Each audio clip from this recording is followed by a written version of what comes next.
Hey dumplings, it's Dave Desai. Welcome back to my channel. Today I want to get into the new song Stay Alive by Jungkook, his Spotify account, and also claims of chart manipulation. I also want to get into Jungkook apologizing for something he promised, which is very interesting to me. So, hater or not, make sure you're subscribed with the notification bell on. Grab your dumpling at Tea-Spilling Mug merch, and let's get into it. The first thing that I wanted to get into today is Jungkook and his apology. We know that Jungkook told us a while ago he will be considering his mixtape. This announcement kind of came all at once. I specifically remember being excited for some solo work, and then all the other members suddenly announced that they would too, including some of the members who have had solo work out already. So everyone was just excited to get more from everyone. Now, when I say solo work, I mean a full solo album or mixtape. Jungkook has had some solo songs, but it has always been a concern or question as to why, as the lead singer of BTS, would he have not gotten to do a solo mixtape first? Well, I have some theories. The solo mixtape with the boys very much seems like stuff that the boys work on their own, and HYBE kind of keeps their hands off of it. At least is what it seems like to me. I don't know if this is the case with HYBE, but labels in general will be less like this. So there will be some concerns. Labels will be like, this is the whole look and feel of the album, and say, we want the song to sound like this. Since they're paying for the promotion, billboards, marketing, and PR teams, yes, the label deserves to get their say in how the product, the CD, turns out. Labels' jobs are not to create art, but to create a CD or product that a lot of people want to buy. And unfortunately, that's not always the most artistic thing. And when the artist decides that they don't want to do what the label recommends, the label can allow you to finish the album, but suddenly you are on hold and not allowed to release the album. Similar to what Kesha went through, where she couldn't release anything for years. And if they let you release, you get no promotion. However, in BTS's case, the label and BTS seem to have the same mindset, so the artwork and product line up and magic happens. But why did I mention this? Because I believe HYBE is allowing Jungkook to do his own thing, so this idea of a mixtape being frozen and never heard about is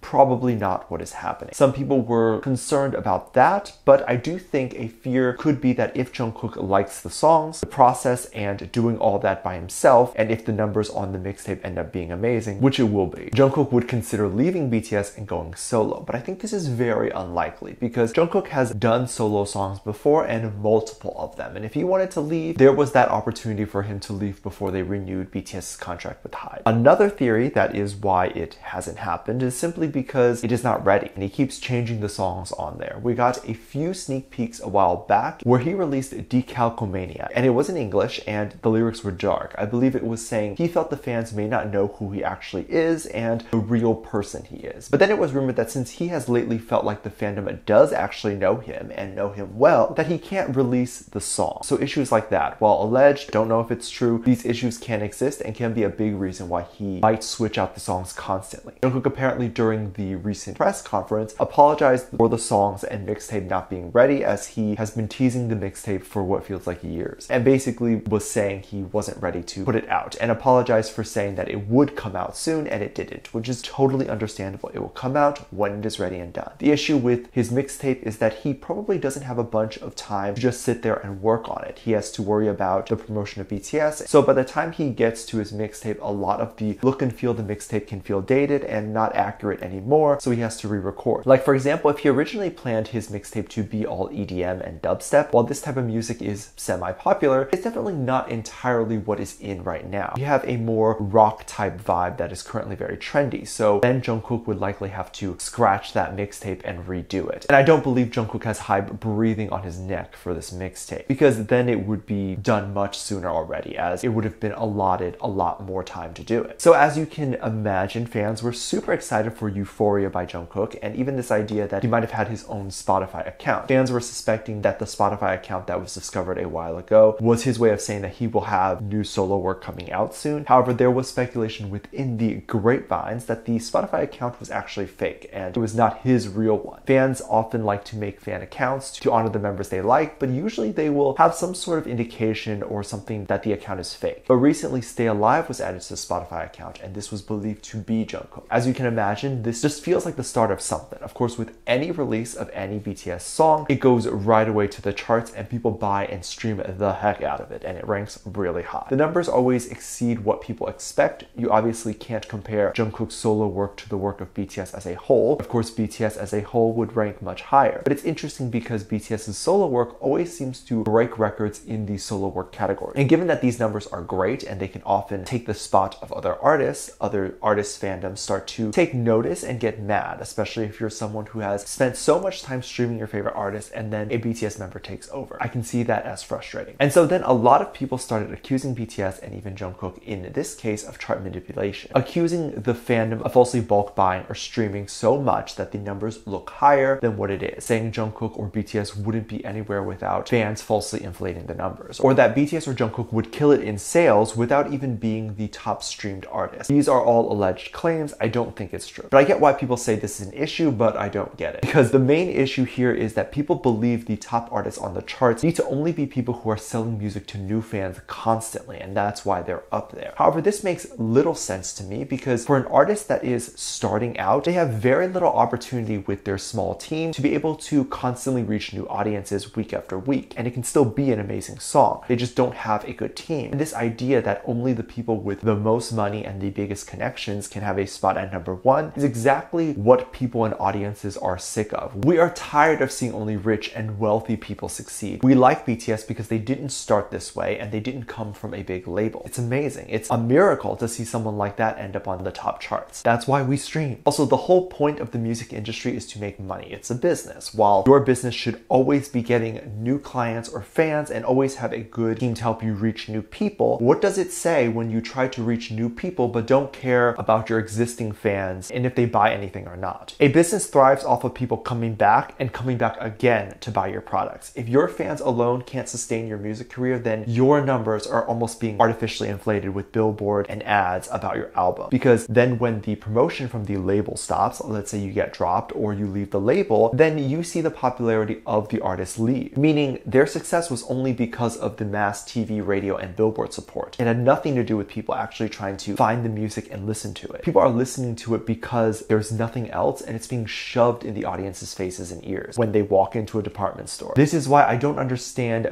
mean artists who get so full of themselves. It's like when the people around you decide they don't want to help you anymore and want to help the new, shinier, much kinder person over there, that mean artist's career is over. Fortunately, BTS is kind and they break records without any promotion and constantly have their fans looking for their music. This is a real fandom. This is real popularity. I never want to say this because I don't want to come for other artists and fandoms, but it's kind of true. Claims of chart manipulation or claims that the numbers of streams and buys are from robots make no sense to me because have you seen BTS sell out a concert stadium? Every single person in that stadium is fake, but they sell out in half a second, meaning if they were to double the size of the stadium and people allowed in it, they would sell it out again, and these people are all real. And then the argument I have always heard is that it's the same 10,000 people going to their concert. First of all, that is not always true. That makes no sense to me. There's people who have never been to a concert and BTS was their first. I know that because I get those messages from you on Patreon. And also, if it was the same 10,000 people, why don't the same 10,000 people from other fandoms do the same for their favorite artists? What BTS has accomplished is like actual success, in my opinion. Like even when they're 80 with no promotion, they will still be able to sell out a stadium. They're going to be able to make a lot of money for the rest of their life and have sustainability in one of the hardest industries in the world to make a living from. This is real success. The claims of chart manipulation come from people not understanding why a foreign or Asian group could ever be successful. But maybe as a society, we are moving in a direction where we want to see more people of color on screen. Let me know what you think, and if you want to see more K-pop reaction videos, go to my Patreon, link below. I can't post them here due to copyright, but you can get all sorts of reaction videos and requests over there. It's a great way to support the channel even more if you would like to. Thank you so much for this lovely comment right here.